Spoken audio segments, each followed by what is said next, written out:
Pour la première fois depuis 1812, des troupes françaises sont aux frontières de la Russie. Elles procèdent à des manœuvres sous l'égide de l'OTAN en Estonie, puis en Lituanie. La raison invoquée par la France et l'Allemagne est d'assurer ces pays frontaliers de la solidarité des pays de l'Alliance Atlantique face à la menace russe. Mme Parly, ministre des Armées, a déclaré répondre ainsi à la stratégie d'intimidation russe et à l'affirmation délibérée de leurs forces.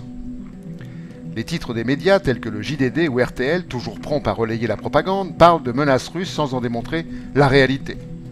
Aucune revendication territoriale n'a été formulée par la Russie dans cette région. Que font donc les soldats français aux frontières d'un pays qui n'a jamais menacé la France? Que dirait-on si les soldats russes jouaient à la guerre à quelques kilomètres des frontières françaises?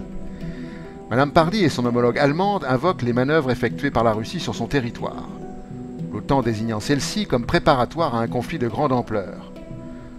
Les seules compétences connues de Mme Parly sont sa capacité à piller les sociétés dans lesquelles elle a sévi, ce qui est notoirement insuffisant pour élaborer une vision géostratégique juste. Elle ne fait donc que répéter ce que l'état-major américain lui dit, et nous savons que celui-ci a depuis longtemps désigné le nouvel ennemi, la Russie. Il suffit de considérer l'encerclement de ce pays par les bases de l'OTAN.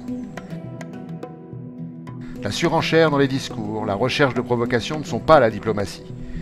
Nous savons que l'enjeu en réalité est le contrôle de l'espace post-soviétique.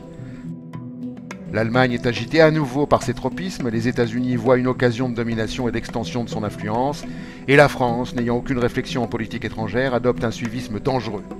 Si tu veux la guerre, prépare la guerre.